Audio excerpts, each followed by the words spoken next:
वाह, 12 साल चला है, वो आप पास आउट थी। Across 23 countries. औरतों के गाने नहीं बनते अपने इंडस्ट्री में। 100 में से अगर 8 गाने में फीमेल वॉइस मिलेगा आपको। बहुत सारे लोग जो म्यूजिक समझते नहीं है वो आपको इतना ज्ञान पेलते हैं ना कि आप एक और बनाओ, आप इस टाइप का बनाओ, इस रेफरेंस का बनाओ, इस इंग्लिश सॉन्ग के तरह बनाओ।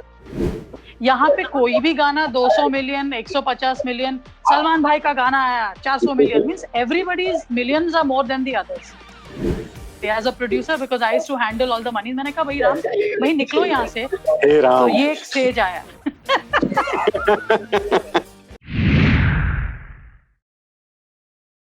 तो एबीपी न्यूज पर आज हमारे साथ बहुत खास मेहमान जुड़े हैं। वो फुकरे की अंबर सरिया वाली, खूबसूरत की नैना वाली, और अब बहुत एक बड़ा खूबसूरत गाना लेकर आई हैं जिसका टाइटल है रात के मुसाफिर। तो सोना से ही बात करते हैं। सोना, बहुत बहुत स्वागत है आपका एबीपी न्यूज पर। और ये रात के मुसाफिर के बारे में सबसे पहले बताइए। एक्चुअली ये अजय गोविंद जो फिल्म मेकर हैं और गाने के लिरिसिस्ट भी हैं, उनका प्रोजेक्ट है, उनके टीम के कारण बना। संजय सूरी जो एक्टर हैं, he got in touch with me saying that Sona, ऐसे प्रोजेक्ट में I could not think of any other artist but you to sing it. तो आई हर्ड इट, और मुझे नैरेटिव उन्होंने सुनाया कि एक छोटे, they were doing it like a short film, कि दो औरतें हैं, both of them have dreams and one wants to become an IAS officer लेकिन टैक्सी ड्राइवर है, और एक हॉकी चैंपियन बनना चाहती है। You know, for me it was, मुझे लगा कि वैसे मुझे क्या बेचेगा रुपया हो या बेखौफ आजाद हो, और बहुत सारे गाने, मैं तो मीरा बाई की भी बहुत बड़ी फैन हूँ। 15 अगस्त में मैंने अभी पोस्ट लिखा है कि my most inspirational historical figure is Meera, जो गाने लिखती थी, नाचती थी रास्तों में, और ऐसे टाइम में मेवाड़ में जहाँ पे अभी भी घूंघट पहनना पड़ता है औरतों को। तो I think I have been associated with, जो बात है, मैं वैसे बेबाक हूँ, अपनी बात हमेशा आगे रखती हूँ हर ओकेजन में। और संजय ने कहा कि there will be no better representation of the spirit of freedom, वो रिलीज करना चाहते थे on the 15th of August, और द टीम सेड कि we think as an artist you represent women's freedom. तो I think that's an honour. I feel very lucky कि रात के मुसाफिर में मुझे गाना पड़ा, और एक रॉक गाना है। ऐसे कोई नॉर्मली ऐसे जो टॉपिक्स पे गाने बनते हैं वो बिल्कुल हमारे इंडियन एंथम्स जो हैं थोड़े टिपिकली प्रवचन देने लगते हैं, और जैसे प्रीच करना चाहते हैं, लेकिन ये गाना उनमें से नहीं है। सटल है, एक स्टोरी कहता है, और एक रॉक बैलड है। तो मुझे मजा आया गाने में। और वैसे मैंने लॉकडाउन में आई थिंक बहुत ही क्रिएटिव फेस रहा है एज एन आर्टिस्ट, क्योंकि मैंने 8-9 रिलीजेस किए हैं। रात के मुसाफिर is the cherry on the top, क्योंकि 15 अगस्त को रिलीज हो रहा है स्वतंत्र दिवस पे, तो I think it is very special. Wonderful, it is very special. I have watched the video, it's wonderful. और ये भारत की एक लड़की की कहानी कहती है जिसके पास सपने हैं, इरादे हैं, और स्ट्रगल की कहानी कहती है। आपने खुद ही बोला बहुत बेबाक हैं, और बेबाकी की वजह से मुझे लगता है फायदे से ज्यादा आपने नुकसान उठाए होंगे। यसी, वैसे तो अभी वो जो होता है ना कैन ऑफ वर्म्स, बहुत सच्चाई बाहर निकली है हाँ, निकल ही रही है, कोविड निकल ही रही है। लॉकडाउन के टाइम में। तो आपको पता चलेगा कि ये जो 5-6 फैमिलीज हैं, they control the whole narrative.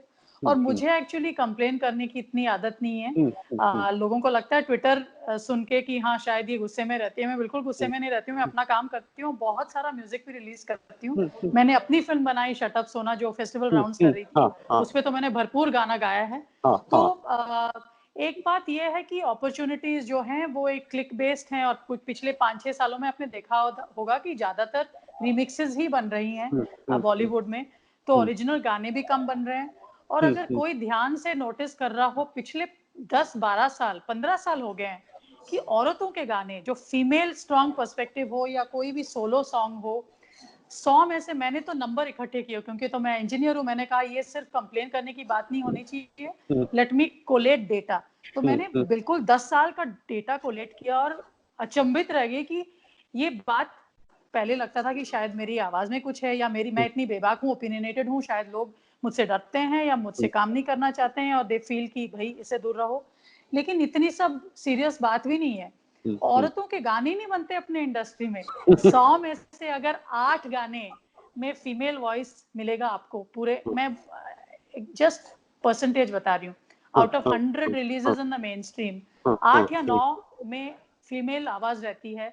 Solo गाने तो बनते नहीं हैं हाँ, फीमेल्स के लिए, हाँ, रिप्राइज वर्जन रहते हैं जो कभी भी फिल्माए नहीं जाते हैं, उनके वीडियो नहीं बनते हैं या वो फिल्म में नहीं आता है, वो सिर्फ एक एडिशनल अनप्लग्ड वर्जन या रिप्राइज वर्जन आता है।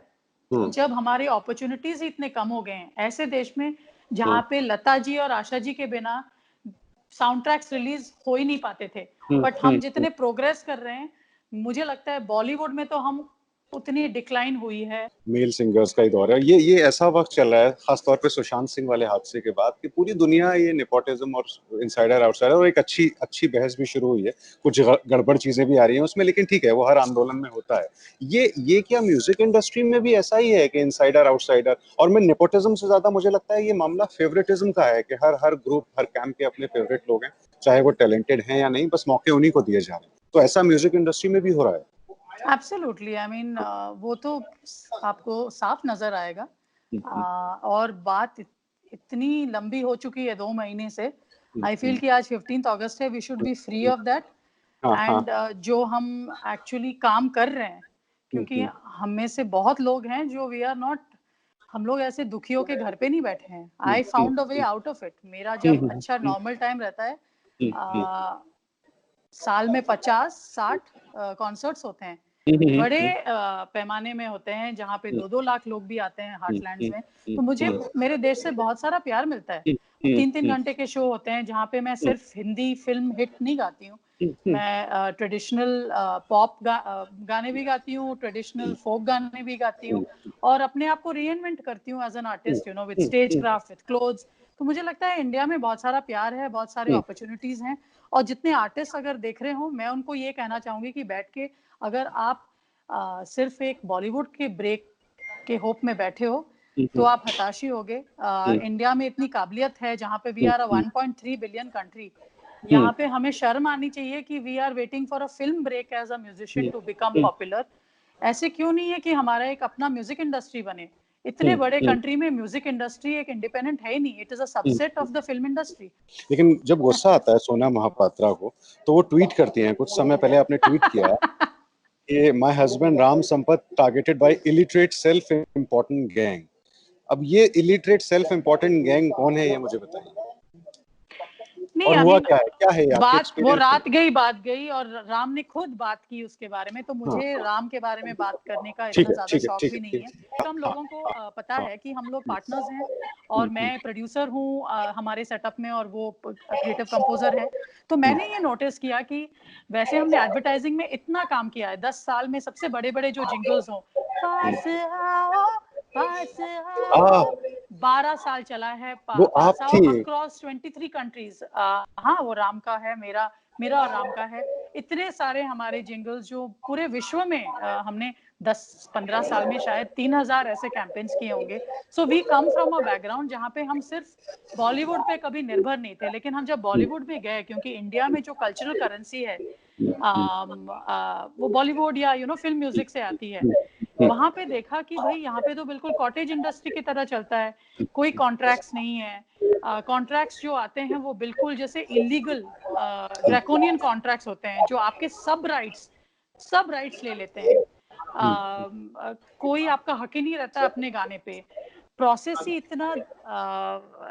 इतना कठिन है, कठिन नॉट बिकॉज कि गाना बनाना कठिन है। बहुत सारे लोग जो म्यूजिक समझते नहीं है, वो आपको इतना ज्ञान पेलते हैं ना कि आप एक और बनाओ, आप इस टाइप का बनाओ, इस रेफरेंस का बनाओ, इस इंग्लिश सॉन्ग के तरह बनाओ, कि एक गाना बनाते बनाते लगता है कि भाई मुझे में गाना बनाना या गाना आता भी है या नहीं। It is such a horrible process आजकल, पहले नहीं था ऐसे। लकीली हमने कभी बिल्कुल बॉलीवुड पे डिपेंड नहीं किया है। बहुत सारे ऐसे प्रोजेक्ट्स जो लिए, बड़े बड़े प्रोजेक्ट्स जो इतने घिसाई होती थी कि हमारे we used to spend more on the project than what we earn, कि हम दूसरा काम करके ना, स्टेज पे शो करके, एडवर्टाइजिंग काम करके फिल्म का प्रोडक्शन करते थे। क्योंकि हम अपना खुद का स्टूडियो चलाते हैं, हमें गर्व है कि we have our own recording setup, हमारे इंजीनियर्स हैं, हमारे अरेंजर्स हैं, वी पे एवरीबडी सैलरीज। लेकिन आप अगर अपने इंफ्रास्ट्रक्चर पे इन्वेस्ट करो और आप एक वर्ल्ड स्टैंडर्ड मेंटेन करना चाहो, तो आपको तो घाटे में ही पड़ेगा। That much I can say as a producer, because I used to handle all the money. मैंने कहा भाई राम, भाई निकलो यहाँ से, क्योंकि अगर हमें अपने प्रोजेक्ट्स के लिए खर्चा करना पड़ रहा है, ना कि हम कुछ काम कमा पा रहे हैं भाई और कुछ करते हैं, this is not worth it, you know. ये आजकल जो कुछ सिंगर्स आ गए हैं इस पे भी, क्योंकि मैं देख रहा था कि आप क्या क्या ट्वीट भी करती हैं, तो ये जो सोशल मीडिया की लाइक्स डिसलाइक्स और फॉलोअर्स पे जो नए नए सिंगर्स बनेंगे, इनकी ज्यादा है, इनको ज्यादा काम मिलेगा, ये क्या चक्कर है? ये कैसी दुनिया हो गई है कि अगर आपके भाई फॉलोअर्स ज्यादा ये let us be very very honest, ये सिर्फ सिंगर्स या म्यूजिशियन सबसे कम है इसमें, उनके हैं? पैसे सबसे कम है, कुछ ही हैं पंजाबी आर्टिस्ट या एक दो और तो जो केस अफोर्ड चल रहा करते है, हैं अभी ये पकड़ सब। लिया है वहाँ पे नहीं नहीं, but I think be it in politics, be it हाँ। The cricketers, be it actors, hmm, सब अगर मैंने तो बहुत सालों से देखा, ऐसे हो ही नहीं सकता है कि जैसे फॉर एग्जांपल अगर मैं वापस म्यूजिक पे आऊं, गेम ऑफ थ्रोन्स जो एक कल्चरल इवेंट, एक बहुत सबसे बड़ा सुपर हिट वेब सीरीज था, उसकी फिनाले को सिर्फ 19 मिलियन व्यूअर्स मिले, यू नो, ये एक्चुअल नंबर्स हैं। यहाँ पे कोई भी गाना 200 मिलियन, 150 मिलियन, सलमान भाई का गाना आया 400 million, means everybody's millions are more than the others. तो मैंने ये पहले से देखा है कि भाई ये ईगो के पे लेते हैं, पैसा खर्च करके एक नंबर डालते हैं कि मेरे ज्यादा फॉलोअर्स मेरे कम। मुझे हमेशा लगा है कि मेरे फॉलोअर्स अगर इतने लिमिटेड हैं, ऑर्गेनिक हैं, हाउ कम मेरी कल्चरल करेंसी इतनी है कि मैं कुछ बोलती हूँ तो एम्पलीफाई होता है, यू नो। वेरस ऐसे बहुत सिंगर्स हैं, ऐसे बहुत एक्टर्स हैं जो उनके तो मिलियंस फॉलोअर्स हैं, लेकिन फर्जी फॉलोअर्स हैं, खरीदे हुए हैं। I am not the doctor of digital world, तो मैं ये नहीं बोल पाऊंगी कि सबके फॉलोअर्स फर्जी हैं, लेकिन अभी टाइम आ गया है कि एक बॉडी बने जो इसे इवेल्युएट कर पाए कि कितने ओरिजिनल हैं, कितने फेक हैं, क्योंकि बहुत सारे ब्रांड एंडोर्समेंट्स, बहुत सारा पैसा लोगों को मिलता है, लोग कमाते हैं बेसिस दिस फॉलोअर्स, और ये कॉर्पोरेट्स में भी लोग पता नहीं इतने थके हुए रहते हैं कि अपनी ईएमआई या हर दिन के दौड़ भाग में ऐसे रहते हैं कि दे डू नॉट बॉदर किसको ब्रांड एंडोर्समेंट देते हैं कि आपके पास इतने मिलियन फॉलोअर्स हैं, लेकिन आप चेक तो करो कितने फॉलोअर्स एक्चुअल हैं और कितने नकली हैं। तो ये तो एक स्कैम बहुत सालों से चल रहा है। आप ओवरनाइट हम आपको इंस्टाग्राम में 2 मिलियन दे देंगे, हम आपको ये दे देंगे। मैंने तो कभी, मेरे मिलियन फॉलोअर्स कभी बने नहीं, मेरे फेसबुक में है बट ऑर्गेनिक है। मुझे तो फेसबुक ने केस स्टडी प्रेजेंट किया इन देयर इंटरनेशनल हेडक्वार्टर्स की one of the rare artist who has never had any, means who has built the page on her own, so I am one of their official artist. तो मुझे तो I feel very proud of saying that, क्योंकि they presented me as a case study. तो मैं ये बोल पाती हूँ क्योंकि I mean in a sense पता नहीं कब फिसलूं क्या हो, लेकिन अभी तक तो मैंने कभी फेक फॉलोइंग नहीं कभी आप बिल्कुल नहीं फिसलेंगे, आपको जरूरत ही नहीं है फिसलने की। सुना, और जाहिर है लौट के रात के मुसाफिर पे आते हैं, हम बहुत बड़ी चीजों में उलझ गए, लेकिन रात के मुसाफिर में भी जो आइडिया बिहाइंड रात के मुसाफिर है वो यही है कि एक लड़की है इस देश में, तो मेहनत थोड़ी सी ज्यादा करनी पड़ेगी मुझे लगता है लड़के से। आई थिंक कहीं ना कहीं ये संदेश भी है, लेकिन ऐसा नहीं है, सपने पूरे होते हैं। सोना महापात्रा हमारे सामने बैठी हैं, उनके सपने पूरे हुए हैं, हम सब उनके गाने जानते हैं। फॉलोअर्स हमें नहीं पता कितने हैं, ना हम उसमें पढ़ते हैं, एक सिंगर का तो और गाना ही सुनना चाहिए। आपने सपनों की बात छेड़ी तो मैं ये गा के सुनाना चाहूंगी, क्योंकि नया गाना है रात के मुसाफिर। I want you to see on the video and I don't want to sing it here, मेरा फेवरेट लेकिन तो मैं नैना है, लेकिन हाँ, आप जो भी सुनाएं। सपने सपने होना जरूरी है, सपने सपने होना जरूरी है, याद है पूरे हर दूसरा चेहरा यहाँ सोया सोया है। एबीपी न्यूज आपको रखे आगे।